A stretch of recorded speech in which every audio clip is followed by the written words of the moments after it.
नमस्कार मित्रों, मैं रजनीकांत पाठक स्वागत करता हूं आपका पाठक ट्यूटोरियल के ऑफिशियल यूट्यूब चैनल पाठक स्टडी मंच पर। अकाउंट्स के इस प्लेलिस्ट में आज हम बात करेंगे revaluation of assets and liability के बारे में। पहले ये समझ लेते हैं कि रिवैल्यूएशन होता क्या है।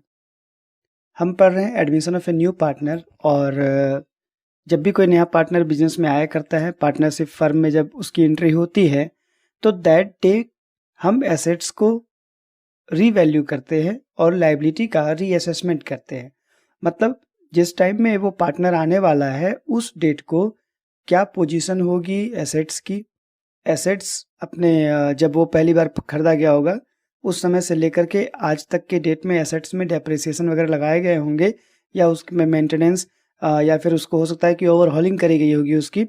तो ऐसे में वो एसेट्स जो होगा उसके रेट बढ़े हैं मार्केट वैल्यू पे या फिर रेट उसके घटे हुए मार्केट वैल्यू पे। जब इसका हम असेसमेंट करते हैं तो हम कहते हैं कि हम रिवैल्यूएशन कर रहे हैं।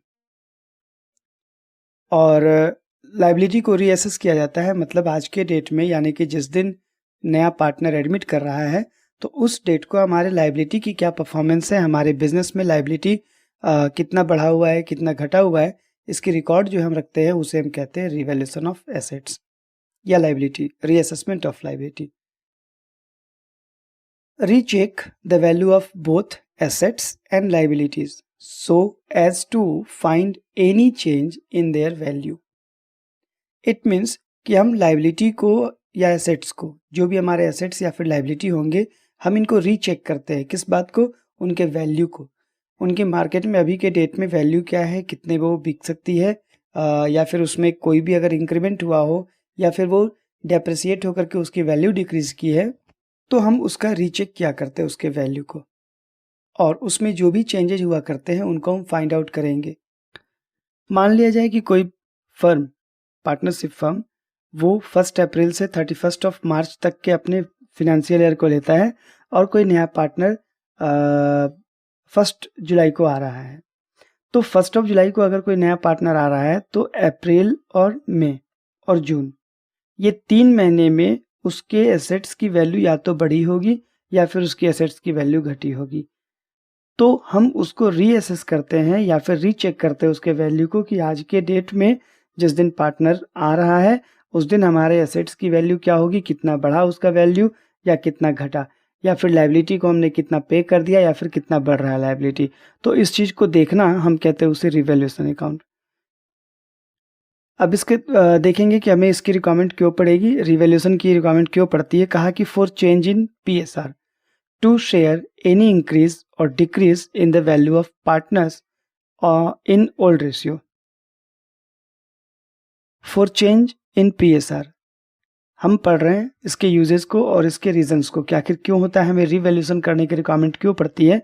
तो जो इंक्रीमेंट या फिर डिक्रीमेंट जो हुआ करता है, यानी कि जो वैल्यू इंक्रीज करती है या फिर जो वैल्यू डिक्रीज किया करती है, वो पार्टनर्स ओल्ड रेशियो में, ओल्ड पार्टनर यानी एग्जिस्टिंग पार्टनर जो है वो उसको बांटेंगे।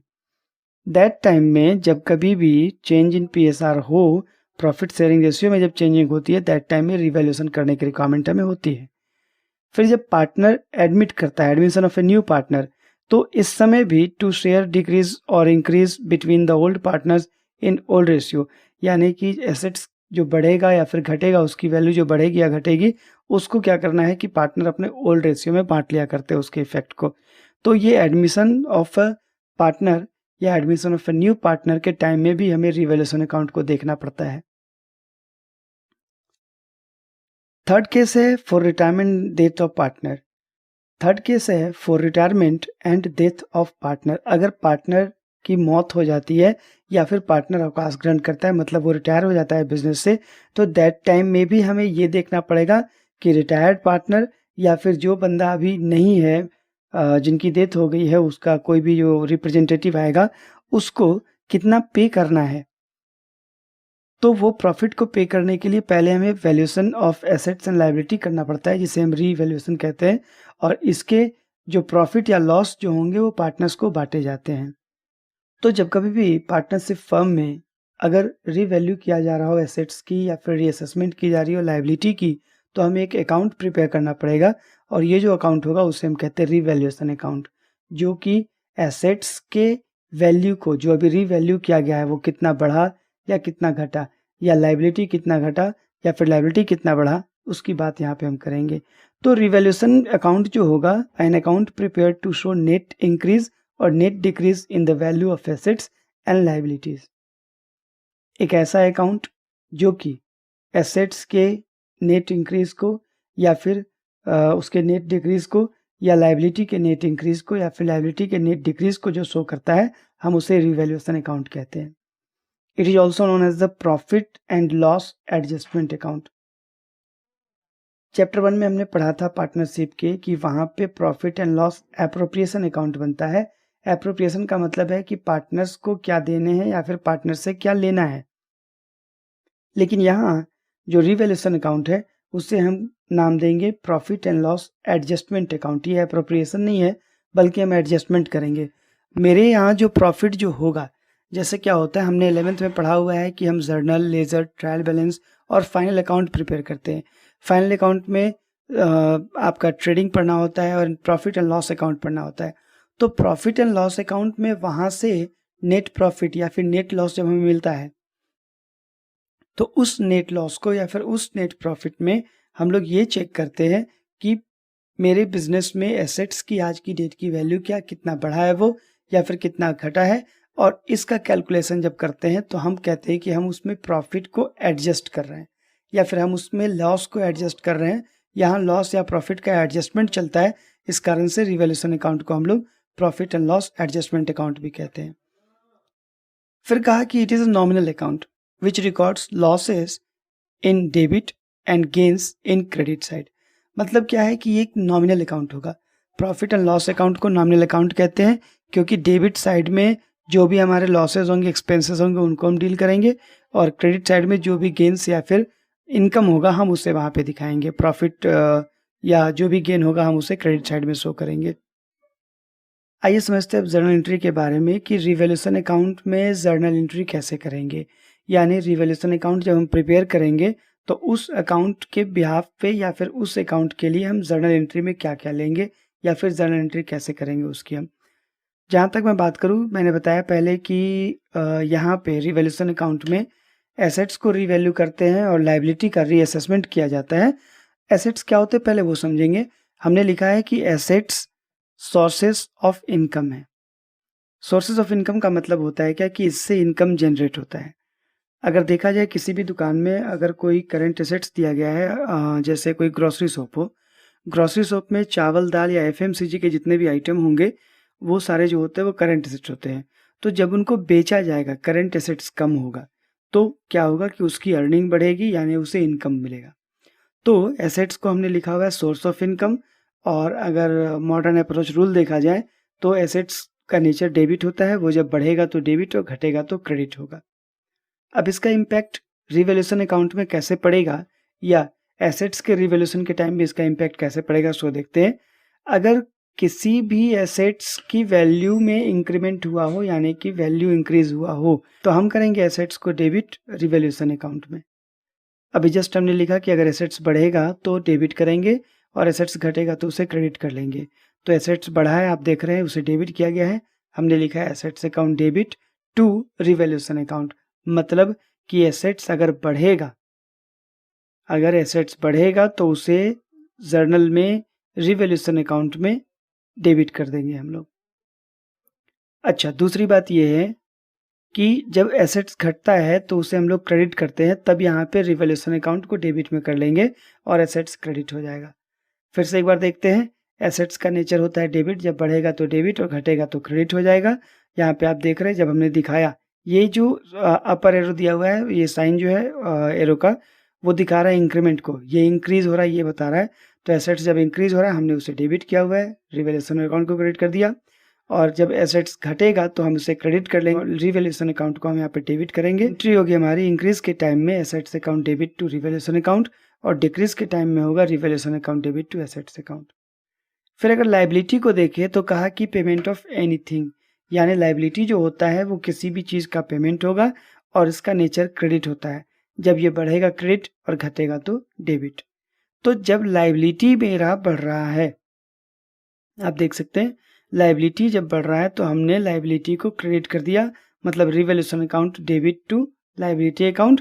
और अगर हमारी लायबिलिटी घट रही है, ये डाउन एरो साइन जो दिया हुआ है वो घटने का साइन है।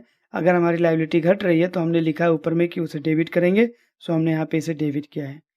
तो जब लायबिलिटी बढ़ेगा तो revaluation account debit to liability account, और जब लायबिलिटी घटेगा तो लायबिलिटी अकाउंट को डेबिट कर देंगे, liability account debit to revaluation account. अब देखते हैं रिवैल्यूएशन अकाउंट के फॉर्मेट को, कि जब हम लेजर प्रिपेयर करेंगे रिवैल्यूएशन अकाउंट का तो उसका फॉर्मेट कैसे दिखाया जाएगा या वो कैसा बनेगा। तो लेजर जो है वो रिवैल्यूएशन अकाउंट का आपके सामने हमने यहाँ पे दिखाया हुआ है। 4 कॉलम इसके होंगे। एक जो होगा वो पार्टिकुलर और अमाउंट, ये डेबिट साइड का कॉलम, और पार्टिकुलर और अमाउंट ये क्रेडिट साइड का आइटम। तो यहाँ पे करना क्या है, ध्यान से समझेंगे। जब भी कोई एसेट्स डिक्रीज करेगा आप उसे डेबिट कर लेंगे। To assets decrease in the value of assets, यहाँ पे एसेट्स ना उसके बदले नाम लिखेंगे।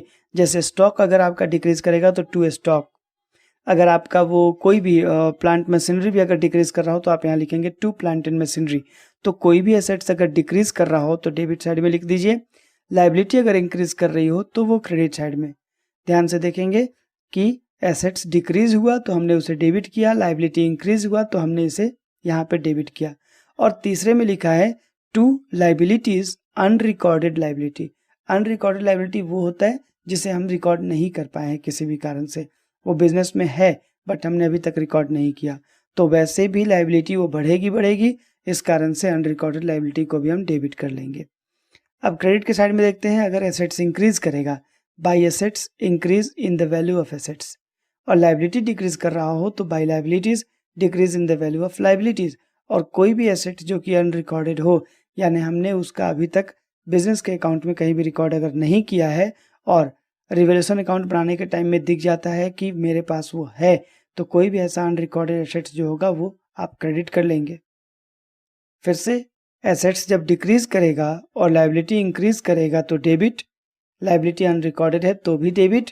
एसेट्स अगर इंक्रीज कर रहा हो और लायबिलिटी डिक्रीज कर रही हो तो उसे हम क्रेडिट करेंगे। साथ में कोई भी एसेट्स जो कि अनरिकॉर्डेड था और उसको हमको क्रेडिट करना पड़ेगा। अब देखना पड़ेगा कि क्रेडिट साइड बढ़ा है या फिर डेबिट साइड बढ़ा है, इसको बैलेंसिंग कहते हैं हम लोग। और जब बैलेंसिंग करेंगे अगर डेबिट कम होगा तो to net profit transfer to partners capital account कर लेंगे, और अगर हमारा क्रेडिट कम हो गया तो नेट लॉस को हम ट्रांसफर कर देंगे पार्टनर कैपिटल अकाउंट में। कुछ एग्जांपल देखते हैं इनका इम्पैक्ट क्या पड़ेगा। जैसे a machine of ₹60,000 is to depreciated by 10%। एक मशीन है 60,000 का जिसको कि डेप्रिसिएट किया गया है 10% से। तो डेप्रिसिएशन का मतलब क्या हो गया कि उसकी वैल्यू घट रही है। और हमने भी जस्ट बताया कि जब किसी भी एसेट्स की वैल्यू घटेगी आप उसे डेबिट में लिखेंगे। तो डेबिट में कितना अमाउंट जाएगा ये मैटर है। 60,000 का 10% आप निकालें तो 10% यानी 6,000 ही उसके डेबिट में जाएगा। 60,000 को हम नहीं लेंगे, 60,000 का 10% यानी 6,000 को हम मेंशन करेंगे, क्योंकि उसकी वैल्यू उसी पे डिक्रीज हुई है, डेप्रिसिएशन हुआ है उस पे। अब कहा कि a provision for doubtful debts is to be made on debtors at the rate 5%। मैं जानकारी के लिए बता दूं कि प्रोविजन फॉर डाउटफुल डेट्स एक लायबिलिटी के रूप में हम लोग ट्रीट करते हैं। तो लायबिलिटी जब बढ़ेगा, हमने अभी जस्ट पीछे वाले फॉर्मेट में बताया कि लायबिलिटी जब भी बढ़ेगा तो हम उसे डेबिट कर लेंगे। तो यहाँ पे लायबिलिटी बढ़ रहा है, प्रोविजन फॉर डाउटफुल डेट्स एक लायबिलिटी के टाइप में ट्रीट करते हैं हम लोग, और वो 5%। तो डेटर्स की जितनी भी रकम होगी 5,000, 2,000, 3,000 जितना भी उसका वैल्यू दिया होगा हम उसे उसका 5% निकाल लेंगे। फिर building to be appreciated by 20%, यानी बिल्डिंग जो है उसकी वैल्यू 20% ज़्यादा बढ़ गई है। यहाँ पे कहीं तो दिया तो नहीं कि बिल्डिंग कितने की है, लेकिन बस एक इम्पैक्ट पूछ रहा है कि उससे क्या इफेक्ट पड़ेगा। तो बिल्डिंग अगर एप्रिसिएट हो रहा है मतलब बिल्डिंग की वैल्यू बढ़ रही है, बिल्डिंग हमारा एसेट्स है, आप इसे देखेंगे तो वो क्रेडिट साइड में आपको देखना पड़ेगा या फिर लिखना पड़ेगा। A liability for ₹3,000 included in creditors is not likely to arise. A liability for 3,000 3,000 रुपये का जो दायित्व है included in creditors जो कि क्रेडिटर में इंक्लूड किया गया है, is not likely to arise, यानी कि जो क्रेडिटर की वैल्यू थी हमारी और उसमें 3000 वैसे लाइबिलिटी थे जो कि अब देने की आवश्यकता नहीं है, यानी अब वो नहीं मांग रहे हैं। Creditors is not likely to arise का मतलब अब उसे वो नहीं मांगेंगे। तो जब वो नहीं मांगेंगे तो क्रेडिटर्स कम हो रहा है, और जब मेरे एसेट्स कम होते हैं तो हम उसे क्रेडिट साइड में लिख लिया करते हैं। The value of land and building increased by 20,000, ये बता रहा है कि 20,000 से उन लोगों की वैल्यू बढ़ी है। तो जब उनकी वैल्यू बढ़ेगी, प्लांट एंड बिल्डिंग की जब वैल्यू बढ़ेगी तो हम क्या करेंगे, इसे हम लोग क्रेडिट साइड में लिख लेंगे। Increase in the amount of outstanding expenses, यानी कि एक लाइबिलिटी बढ़ रहा है। तो लाइबिलिटी बढ़ रहा है 15,000 का। जब लाइबिलिटी बढ़ेगा, आप देख सकते हैं पीछे हमने बताया है, फॉर्मेट को दिखाया है, तो आप इसको 15,000 से डेबिट कर लेंगे, क्योंकि आउटस्टैंडिंग एक्सपेंसेस अगर इंक्रीज कर रहा हो तो हम उसे डेबिट साइड में ही लिया करते हैं।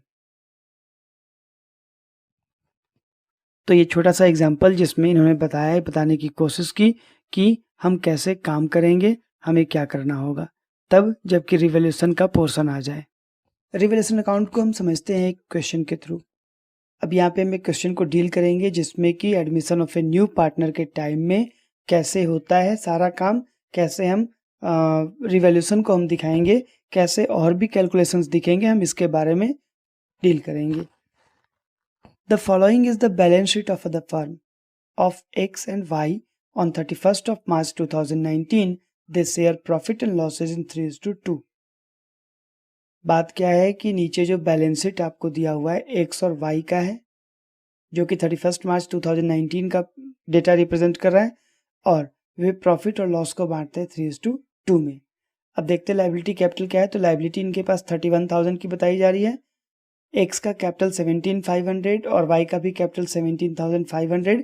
कैश एट बैंक देखा 2,500 का, लैंड एंड बिल्डिंग हमारे पास 12,500, प्लांट मशीनरी 17,500, फर्नीचर 750 का बता रहा है, स्टॉक जो है इनका वो 10,250 है, और डेटर्स जो है वो 22,500 है। तो इस रंग से कुल मिलाकर के 66,000 दोनों तरफ के बैलेंसेस आए हैं।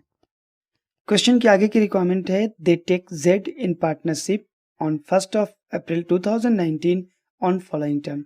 वो जो पहले से X और Y है, अब Z को बिजनेस में लेके आना चाह रहे हैं। तो कंडीशन क्या क्या है कि Z is to bring 2,500 for goodwill which is to be retained in the business. हमने प्रीवियस क्लासेस में पढ़ा है कि गुडविल का ट्रीटमेंट हम कैसे करेंगे। उसमें से एक जो केस था वो बिजनेस में ही रख दिया है उन गुडविल को, वो वाला केस यहाँ पे दिया हुआ है। जैसे हमने गुडविल के ट्रीटमेंट के अलग अलग केसेस पढ़े हैं एडमिशन ऑफ न्यू पार्टनर में, कि जब नया पार्टनर आता है तो किस प्रकार से गुडविल या वो जो कैपिटल लेके आएगा उसको कैसे डिस्ट्रीब्यूट करेंगे, उन सब का ट्रीटमेंट हम कैपिटल को तो डिस्ट्रीब्यूट नहीं करते, उसके गुडविल को डिस्ट्रीब्यूट कर लेते हैं। तो यहाँ पे बताया कि Z जो है वो 2,500 लेके आ रहा है गुडविल के रूप में, which is to be retained in the business, यानी कि पार्टनर बांट भी लेंगे तो वो पैसा बिजनेस में ही रहेगा। ही ऑल्सो ब्रिंग्स ₹7,500 एज कैपिटल, यानी 2,500 रुपया जो है वो अमाउंट ऑफ गुडविल है जो जेड लेके आ रहा है, और इसके साथ साथ वो कैपिटल लेके आता है 7,500 का। तो जब भी क्वेश्चन को सॉल्व करेंगे आप, खासकर ये admission of a new partner में, तो सबसे पहले तो आप change in profit sharing ratio निकाल लीजिएगा, और उसके बाद फिर इसकी ट्रीटमेंट, गुडविल की ट्रीटमेंट करते हैं। आगे देखते हैं, for the purpose of admission of Z the firms assets were revalued, यानी कि जब फर्म में जेड का एडमिशन हो रहा था तो उसने एसेट्स एंड लायबिलिटी को रीवैल्यू कर दिया। उसमें क्या है, लैंड बिल्डिंग उस समय तक 15,000 दिखाया जा रहा है, पहले से लैंड एंड बिल्डिंग जो आपका है वो शो हो रहा है 12,500। आप वीडियो को पीछे कर लेंगे, बैक कर लेंगे, आपको दिखेगा वहां पे। फिर कहा कि plant and machinery and furnitures are to be reduced by 10%, यानी कि प्लांट एंड मशीनरी को और फर्नीचर को 10% से कम भी करना होगा।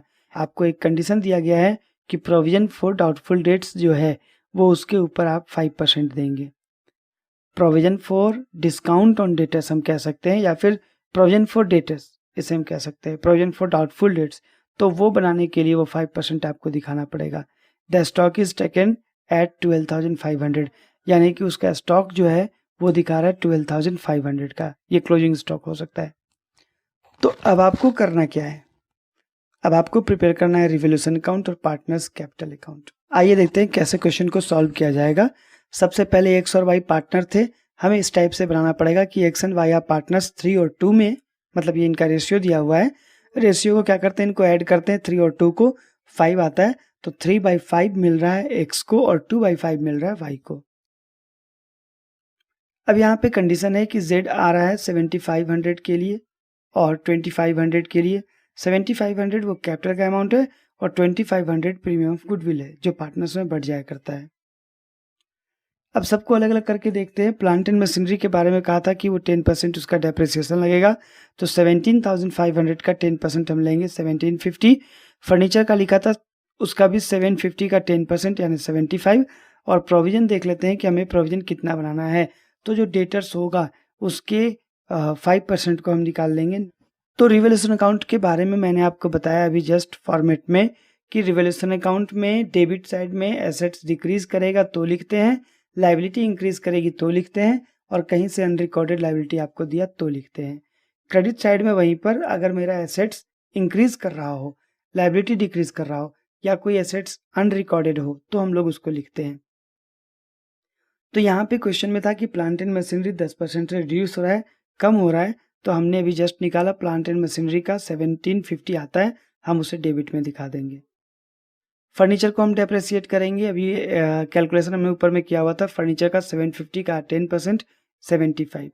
उसी ढंग से जब हम रिजर्व मेंटेन करेंगे डाउटफुल डेट्स के ऊपर, तो जो आया है 1125, चूंकि लाइबिलिटी आपकी बढ़ रही है इसलिए हम इसको डेबिट कर लेंगे।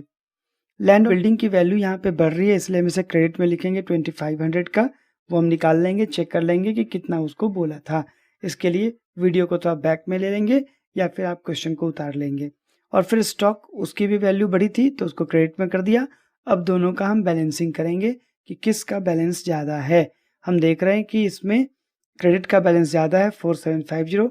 डेबिट साइड में हम उसे क्या करेंगे, नेट प्रॉफिट को ट्रांसफ़र कर लेंगे। डेबिट और क्रेडिट को कंपेयर करने के बाद जब मालूम चला है कि नहीं प्रॉफिट है, तो इस प्रॉफिट को 1800 को यहाँ पे मैंने दिखाने की कोशिश की है।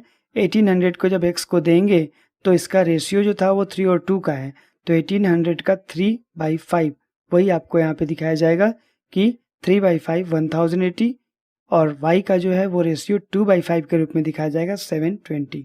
तो इस ढंग से ये आपका रिवोल्यूशन अकाउंट कंप्लीट होता है। मैं फिर से बता दूं कि डेबिट साइड में एसेट्स घटेगा, लाइबिलिटी बढ़ेगी तब, या लाइबिलिटी अनरिकॉर्डेड हो तब, और क्रेडिट साइड में एसेट्स की वैल्यू बढ़ेगी, लाइबिलिटी कम होगा, और एसेट्स को जब अनरिकॉर्डेड एसेट्स को जब दिखाएंगे तो ये था रिवोल्यूशन अकाउंट। और इस क्वेश्चन में कैपिटल अकाउंट की भी बात कही गई है, हम कैपिटल अकाउंट भी बनाएंगे। कैपिटल अकाउंट फंडामेंटल चैप्टर में हमने आपको बताया कैसे करते हैं। थोड़ा सा हिंट मैं यहाँ भी दे दूँ कि क्रेडिट साइड में आप उसके बैलेंस को सबसे पहले दिखाएंगे और साथ में जिन चीज़ों से कैपिटल बढ़ेगा उसे क्रेडिट करेंगे, जिन चीज़ों से कैपिटल घटता है उसे हम लोग डेबिट कर लेते हैं। तो सबसे पहले उनका बैलेंस जो दिया हुआ है एक्स और वाई का हम यहाँ पे लिख लेंगे। जब कैपिटल अकाउंट बनाएंगे, कंबाइंड कैपिटल अकाउंट में जितने पार्टनर होते हैं उनका कॉलम एक्स, वाई और जेड का अलग अलग कॉलम, और एक पार्टिकुलर क्रेडिट साइड के लिए एक्स, वाई और जेड का अलग कॉलम और पार्टिकुलर का कॉलम, ये डेबिट साइड के लिए। तो जहाँ तक बात करते हैं कि कैपिटल जो होता है उसका नेचर जो होता है, उसका बैलेंस जो होता है वो क्रेडिट होता है, तो बैलेंस बीडी कर लेंगे दोनों का, एक्स और वाई का 17,500 वो हम ले लेंगे पहले। फिर चूंकि z आ रहा है और z कैपिटल के रूप में लेके आ रहा है 10,000, तो हम इसको दिखा देंगे यहाँ पे 10,000। ये 10 कैसे हुआ, तो 75 वो लेकर के आ रहा है कैपिटल के नाम पे और 25 वो लेकर के आ रहा है गुडविल के नाम पे। फिर से बता दूं कि वो गुडविल के नाम पे 25 लेके आ रहा है और कैपिटल के नाम पे वो 75 लेके आ रहा है, तो दोनों को ऐड करके 10,000 यहाँ दिखाना होता है। फिर जो पार्टनर्स ने गुडविल बांटे, पार्टनर्स ने जो गुडविल बांटे हैं या जो वो बांटेंगे, पार्टनर्स गुडविल कैसे बांटते हैं, ट्रीटमेंट ऑफ गुडविल में आप जाके देख लेंगे। तो वो गुडविल जो लेकर के आया 2500 उससे यहाँ वो बांट देगा इनके पुराने रेशियो में। तो 1500 इंटू 3/5 एक्स के कॉलम में, 1500 इंटू 2/5 वो वाई के कॉलम में। और रिवोल्यूशन अकाउंट का जो आपका प्रॉफिट आ रहा है, और रिवोल्यूशन अकाउंट का जो प्रॉफिट आएगा उसे भी हम क्रेडिट साइड में दिखा देंगे 1080 एक्स के लिए और 720 वाई के लिए। साथ में हम यहाँ पे डेबिट साइड में चूंकि उसके गुडविल को हम दिखा देंगे कि वो बंट गया है। हम गुडविल को शो करेंगे, जैसे यहाँ पे जब वो लेकर के आ रहा है तो 75 + 25 हमने यहाँ पे 10,000 दिखाया, उसी 10,000 में हम दिखा देंगे कि जेड का गुडविल जो है वो 2500 कम हो गया है। चूँकि यहाँ पार्टनर्स बाँट चुके हैं तो पार्टनर के अकाउंट में तो ये बढ़ा देगा, लेकिन वो जो जेड है उसका 2500 घट जाएगा और फिर इसकी बैलेंसिंग कर लेंगे डेबिट क्रेडिट को देख करके कि कौन सा बड़ा है कौन सा छोटा है। यहाँ पे क्रेडिट साइड बड़ा है तो हम उसे सिर्फ यहाँ पे सब्ट्रैक्ट करके, अगर वो कुछ वहाँ पे सब्ट्रैक्शन के लिए दिया हो तो, लेकिन यहाँ पे 20,080 दिया हुआ है, यहाँ पे कुछ नहीं है इसलिए 20,080 ही बैलेंस बीडी होगा। फिर वाई के लिए देखा जाए 19,220, तो वाई के कॉलम में कुछ घटाने लायक नहीं है, 19,220। और जब हम देखेंगे जेड के कॉलम में 10,000 और उसमें से घटाया है 2,500, तो बाकी जो रिमेनिंग 7,500 है वही आपका बैलेंस बीडी होगा। अब इसको हम फिर दोनों को बैलेंस कर करके देख लेंगे। तो ये था रिवैल्यूएशन अकाउंट। आई होप आपको ये वीडियो समझ में आया होगा।